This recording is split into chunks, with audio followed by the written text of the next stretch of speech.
안녕하세요, 중고등부 친구들. 보백교회 8월 22일 중고등부 주일 예배를 시작하도록 하겠습니다. 우리 함께 사도신경 하시면서 예배 시작하도록 할게요. 전능하사 천지를 만드신 하나님 아버지를 내가 믿사오며 그 외아들 우리 주 예수 그리스도를 믿사오니 이는 성령으로 잉태하사 동정녀 마리아에게 나시고 본디오 빌라도에게 고난을 받으사 십자가에 못 박혀 죽으시고 장사한 지 사흘 만에 죽은 자 가운데서 다시 살아나시며 하늘에 오르사 전능하신 하나님 우편에 앉아 계시다가 저희로서 산 자와 죽은 자를 심판하러 오시리라. 성령을 믿사오며 거룩한 공예와 성도가 서로 교통하는 것과 죄를 사하여 주는 것과 몸이 다시 사는 것과 영원히 사는 것을 믿사옵나이다. 아멘. 우리 함께 찬양하도록 하겠습니다. 오늘 조금 모르는 찬양일 수도 있는데 한번 가사를 들어보시면서 오늘 우리가 함께 나눌 말씀 하나님의 거룩하심에 대해서 묵상해 보시기 바랍니다. 주께서 높은 보좌에 함께 찬양했습니다.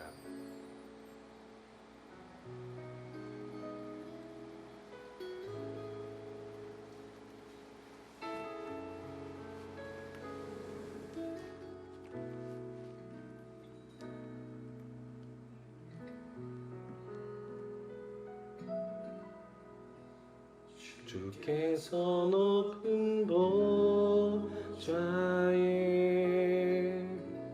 앉으셨는데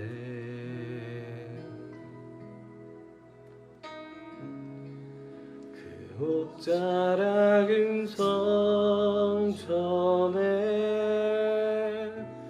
가득하도다.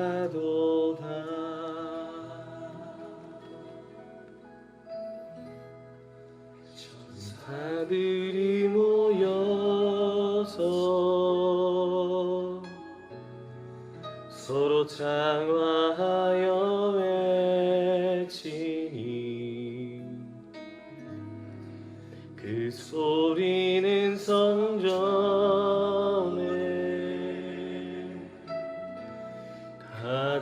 가득하도다.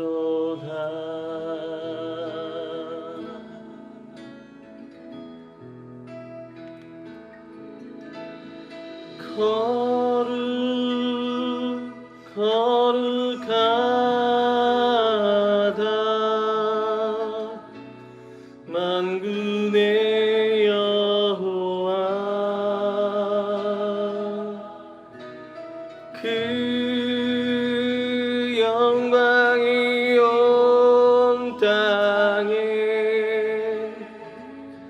충만하시도다.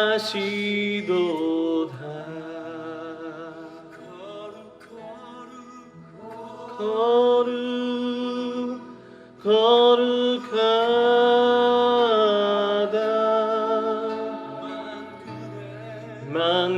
만군의 여호와 그 영광이 온 땅에 충만하시도다.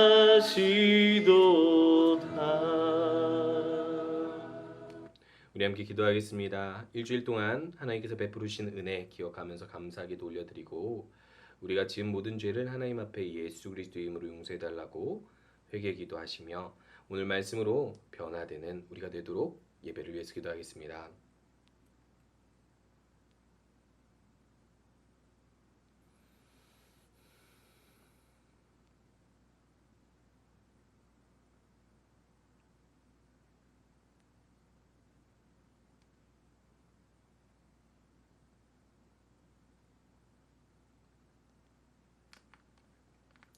우리 함께 말씀 보도록 하겠습니다. 오늘 마태복음 6장 9절 저번 주에 이어서 같은 구절이죠. 우리가 함께 살펴보기 원하는 부분이 중복되기 때문에 6장 9절 함께 읽겠습니다. 그러므로 너희는 이렇게 기도하라. 하늘에 계신 우리 아버지여 이름이 거룩히 여김을 받으시오며. 오늘은 거룩히 여김을 받으실 하나님에 대해서 우리 함께 말씀을 나누어 보도록 하려고 합니다. 우리가 보통 일상을 살아가다가 사람을 만나다 보면은 사람에 따라 그 대우가 달라지기 마련입니다. 왜 그럴까요? 자, 한번 보시기 바랍니다. 만약에 대통령 우리가 만났다라고 해봅시다. 우리가 대통령님 혹은 대통령 이렇게 안 하고 어떤 청소년들은 문재인 뭐 여러 가지 별칭들을 써가면서 좀 가볍게 대하곤 하는데 정작 그들이 진짜 대통령님이 이제 학교나 우리 집에 온다고 생각해 보시기 바랍니다. 그러면 대통령님한테 아예 문재인 이러진 못할 거예요. 공손하게 손을 모으고 아유 안녕하십니까 아유 대통령님이라고 하겠죠. 이것이 바로 우리가 그 상대방을 생각하고 존중하는 태도인 것입니다. 만약에 우리가 엄마를 대화한다고 한번 생각해 봅시다. 우리 엄마 부를 때 어떻게 부릅니까? 엄마라고 부릅니까? 아니면 엄마라고 부릅니까? 아니면 엄마라고 부릅니까? 뭐 말투에 따라 엄마에 대한 대우가 또 달라지겠죠. 그것이 엄마에 대한 우리의 인식이겠죠. 이거는 뭐냐면요. 옛날에 학생주임이라고 있었어요. 제가 라떼 그 세대이지 않습니까? 라떼의 중간 세대. 그래서 라떼는 학교에서 학생주임이란 게 있었습니다. 이렇게 머리 자르고 막 이렇게 한 뭐 그 교복 뭐 이렇게 좀 뭐 단정하지 못하면 뭐 우리 때는 이렇게 맞았습니다. 매로 맞는 경우는 많이 없었어요. 그래서 학생주임을 엄청 무서워했어요. 학생주임 앞에만 가면 이렇게 옷 매무새 고치고 막 머리 더 짧게 보이려고 이렇게 하고 오늘도 짧게 보이려고 제가 머리 올린 건 아닙니다. 이렇게 우리가 상대방을 어떤 사람으로 인식하느냐에 따라 대우가 달라져요. 그래서 가끔은요 우리가 마음이 상하기도 하는 이유가 상대방이 나를 가볍게 대할 때 가볍게 대하는 걸 느낄 때 마음이 상해요. 제가 옛날에 학교를 다닐 때 저는 사실 예의 범절을 되게 중요시하지 않거든요. 그냥 친밀하고 그냥 사람으로서 존중해 주기만 하면 된다고 생각하는데 항상 저를 무시하고 가볍게 대하던 사람이 제 이름을 이렇게 뭐 형, 오빠 이렇게 안 부르고 막 뭐 고성 이러면서 하다가 어느 날 너무 나를 무시하고 가볍게 대한다는 생각이 들어서 너 그러지 마라고 했더니 되려 화를 내는 거예요. 네가 형 같지 않다, 오빠 같지 않다라는 거겠죠. 그래서 정말 머리끝까지 화가 나서 정말 그 사람과 아주 크게 싸운 적이 있었습니다. 그런데 왜 싸웠는가 생각해 보니까 사소한 것 같지만 저한테는 컸어요. 그게 뭐냐면 내가 그렇게 가볍게 대우받을 만한 사람이 아닌데 가볍게 대우받았기 때문인 것이죠. 마찬가지입니다. 제가 치킨 사진을 한 거는 우리가 치킨을 영접할 때의 자세를 말하려고 했는데 우리가 이건 넘어가도록 하겠습니다. 자, 그러면 우리는 하나님께는 어떤 대우를 하고 있는지 살펴보시기 바랍니다. 하나님께 우리가 어떻게 대우하느냐는 우리가 하나님을 어떻게 생각하고 있느냐입니다. 하나님은 보이지 않잖아요. 보이지 않으니까 하나님을 가볍게 다리 꼬고 앉아서 예배를 드릴 수도 있고 그리고 누워서 과자 먹으면서 예배를 드릴 수도 있습니다. 그것이 우리가 하나님을 생각하는 태도이겠죠. 하나님을 존중하는 태도이겠죠. 기도할 때 누워서 할 수도 있고 어떻게든 해도 좋습니다. 하나님이 자세 가지고 뭐라고 하겠습니까?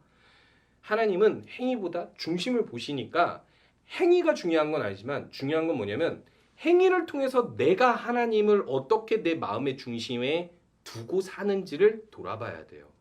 그래서 저도 사실 이렇게 자세를 가지고 꾸짖는 스타일은 아닙니다. 그런데 자세가 반복적으로 이상하면 그 자세를 지적하면서 스스로 마음의 중심이 하나님께 합당한지를 돌아보라고 이렇게 가르치곤 합니다. 이 그림 어떠세요? 하나님은 거룩하신 분인데 우리들은 마치 하나님을 작은 분처럼 보이지 않는 먼지처럼 생각하고 예배를 드릴 때가 많습니다. 여러분 주의하세요. 하나님은요 우리보다 크십니다. 그리고 우리보다 확실하게 자신의 뜻을 가지고 계신 계획을 가지고 계신 분이고 모든 것을 보고 어떤 일이든 행하실 수 있는 하나님이세요. 그렇다면 우리는 해야 될 것이 무엇입니까? 어이구 하나님, 대통령님보다 더 거룩하게 대우해야 되겠죠. 그래서 오늘 기도의 첫 번째 강구에서는 하나님께 나아갈 때 우리가 기도를 첫 번째로 강구해야 될 걸 거룩히 여김을 받으시옵소서라는 기도라는 거예요. 와닿지 않다고요? 자, 거룩이라는 낱말이 어려워서 와닿기 어려울 수도 있는데 거룩이란 비교할 수 없는 존재라는 뜻이라고 먼저 제가 정의를 내리도록 하겠습니다. 원래 거룩이라는 의미를 한마디로 정의할 수 없거든요. 뭐 신성하다, 신으로서 뭔가 거룩하다, 뭐 정결하다, 구별되다 여러 가지로 표현될 수 있는데 먼저 하나님을 거룩하다라고 할 때는 그 누구와도 비교할 수 없는 존재로서 높으시다라고 이야기하기 위해서 거룩하다를 써요. 비교할 수 없는 존재라는 거죠. 비교할 수 없는 그분의 성품, 사랑, 비교할 수 없는 능력, 비교할 수 없는 창조주, 비교할 수 없는 위대한 존재라는 것. 비교할 수 없는 존재이기 때문에 소중한 것이죠. 여러분, 비싼 물건들이 왜 비싼 줄 아세요? 희소 가치 때문에 그렇습니다. 와, 이건 너무 좋은 건데, 너무 좋은데 갖고 싶은데 갖고 싶은 사람이 너무 많아. 그런데 그 물건은 적어. 그러면 값이 비싸지는 거예요.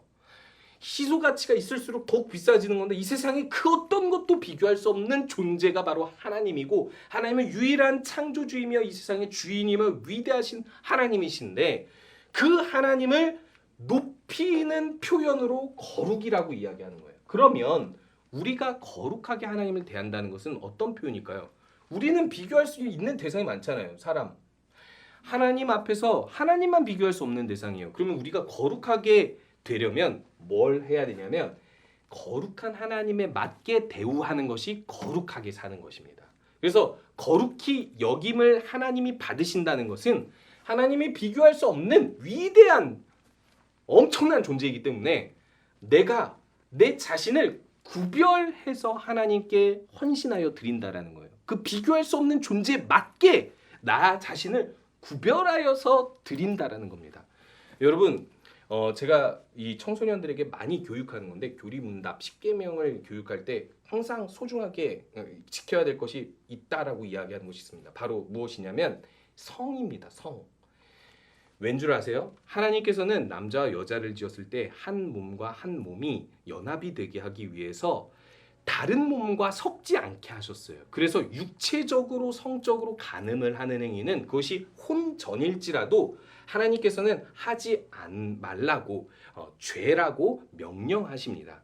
그런데요, 여기서 구별이라는 표현을 이해할 수 있어요. 자신의 몸을 잘 구별되어서 지키다가 이 혼인한 날에 하나님 앞에서 서로의 몸이 허락되고 또 한 몸이 되었다라는 언약을 받았을 때 이 서로의 몸을 거룩하게 구별해 놓았다가 이렇게 혼인과 함께 이 관계를 하는 것이 바로 거룩한 결혼이에요. 여러분, 제가 결혼을 가르치고자 말씀드리는 건 아니지만 여러분, 요즘에는 이런 거룩하게 구별되는 행동들, 그런 삶이 많이 사람들이 잃어가고 있는 것 같아서 제가 예로 들어서 말해 보았습니다. 여러분, 예배도 그렇습니다. 마치 거룩하게 나를 구별해서 하나님께 내 몸과 마음을 드리듯이 마치 오늘 내가 하나님과 결혼하는 그 거룩한 예식이라는 것처럼 내 몸을 깨끗이 하고 내 마음을 깨끗이 하고 드리는 것이 거룩하게 하나님을 여기는 것입니다. 그렇다면 우리가 어떻게 구체적으로 기도해야 될까요? 첫 번째, 하나님의 거룩하심을 알고 인정하게 하여 주시옵소서. 이사야는 성전에서 하나님께 기도하다가 크게 낙심한 가운데 하나님을 보게 되었어요. 그런데 그 하나님이 어떻게 나타났냐면 왕이 앉는 그 의자 위에 하나님이 앉아 있는데 그 왕의 옷자락이 이 성전에서부터 땅끝까지 가득한 거예요. 이게 무엇을 의미하냐면 옷자락은 왕의 권위에 왕이 통치의 영역을 상징하거든요. 하나님은 온 땅을 지배하는 하나님으로서 온 땅의 왕이라는 것을 보여준 거예요. 이사야는 그 하나님 앞에서 거룩함을 느끼고 그때 내가 말하되 하루하루다 나여 망하게 되었도다. 나는 입술이 부정한 사람이 나는 입술이 부정한 백성 중에 거주하면서 선지자니까 입으로 말하잖아요. 내가 부정한 사람이라고 이야기하면서 만군의 여호와이신 왕을 배웠습니다 라고 이해하면서 자기를 낮추는 것이죠. 이게 바로 거룩히 여겨드리는 거예요. 하나님, 내가 그 하나님의 거룩하심을 알고 거룩히 여김도록 하게 하여 주시옵소서. 주님을 거룩하게 인정하고 섬겨드리게 하여 주시옵소서. 그렇게 예배하고 그렇게 기도하는 사람이 되게 하여 주시옵소서. 그래서 두 번째는 우리가 거룩한 하나님께 거룩한 예배를 드리도록 기도해야 돼요. 제가 앞에서 결혼을 예로 들었잖아요. 제가 결혼한 지 1년 반이 됐습니다. 근데 결혼하기 전에 이상하게 결혼하기 한 10년 전부터 남의 결혼식장을 갈 때마다 마음속이 두려워졌어요. 왜 두려워졌냐면 나라는 사람이 누군가 결혼하게 된다면 어떻게 그 사람에게 내 몸을, 내 마음을, 내 삶을 줘야 할까? 누군가와 연합하고 한 몸으로 이루어서 산다는 것은 무엇일까? 너무 두렵더라고요. 나라는 자존감이 낮은 사람들의 특징입니다. 자존감이 낮으면 뭔가를 하기를 많이 두려워하고 주저하게 되어 있어요. 그런데 자존감이 낮든 높든 모든 사람은요, 상대방을 귀하게 여기면 결혼할 때 자신을 더 깨끗하게, 더 아름답게 치장해서 더 잘 가꿔서 결혼을 합니다. 이게 거룩한 예식이죠. 여러분, 결혼하는데 결혼 전날 막 유흥업소에서 이러는 것이 결혼입니까? 내 몸을 그냥 아무렇게나 하는 것이 결혼입니까? 씻지도 않고 몸을 치장하지도 않고 예쁜 옷도 안 입고 그게 결혼입니까? 결혼이 거룩한 예식이 되려면 그렇게 구별되어 준비해야 하듯이 우리들은요, 매 예배 때마다 거룩하게 하나님 앞에 나를 구별되어 드려야 되는 거예요. 결혼하듯이 매주 결혼하듯이 하나님 앞에 예배 드려야 되는 것입니다. 여러분, 세 번째로 우리가 기도해야 할 것이 있습니다. 온 세상이 하나님의 거룩을 알게 해주세요. 여러분, 거룩히 여김을 받으시도록 기도하잖아요. 그러면 거룩히 여기는 자들이 누굽니까? 바퀴벌레예요? 나무예요? 물론 그들도 지각이 있다면 하나님을 거룩하게 여기겠죠. 지각이 있고 하나님을 거룩하게 여길 수 있는 이 땅의 피조물 중에 대표적 존재가 있습니다. 바로 인간입니다. 인간만이 생명력이 없는 모든 피조물 가운데 생명력을 불어넣어서 나무는 이 세상의 모든 존재는 하나님을 위해 지어졌구나 라고 영광 돌릴 수 있는 거예요.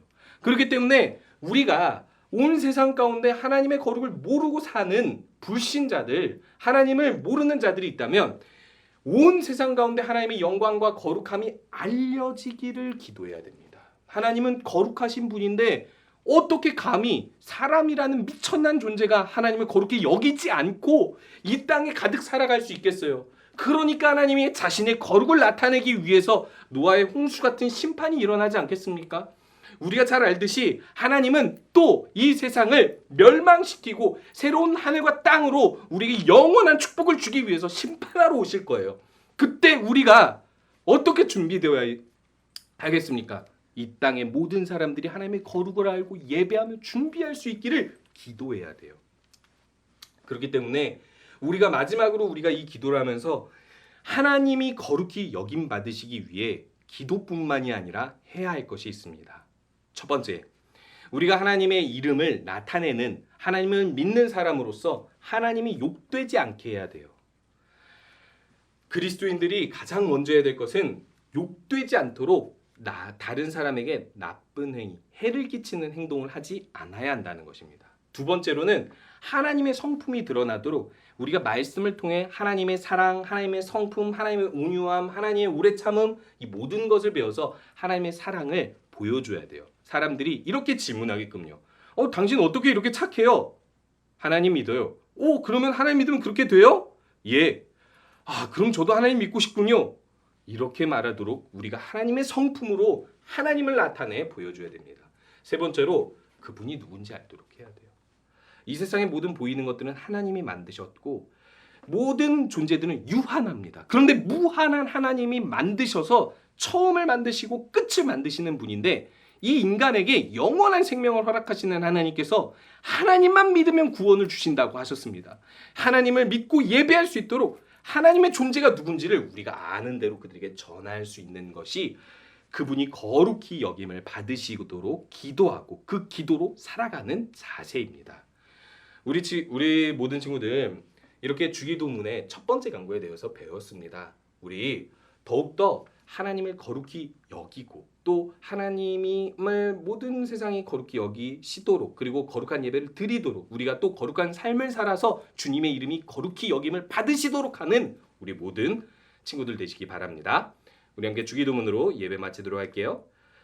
하늘에 계신 우리 아버지여, 이름이 거룩히 여김을 받으시오며 나라가 임하시오며 뜻이 하늘에서 이루어진 것 같이 땅에서도 이루어지리이다. 오늘 우리에게 일용할 양식을 주시옵고 우리가 우리에게 죄 지은 자를 사하여 준 것 같이 우리 죄를 사하여 주시옵고 우리를 시험에 들게 하지 마시옵고 다만 악에서 구하시옵소서.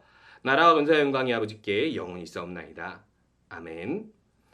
한 주간도 주님의 이름을 거룩히 여기며 또 거룩히 여기기를 기도하며 거룩히 여기도록 온 세상 가운데 하나님을 알도록 기도하는 우리 모든 친구들 되시고 다음 주에도 거룩한 예배 드리는 우리 친구들 되시기 바랍니다.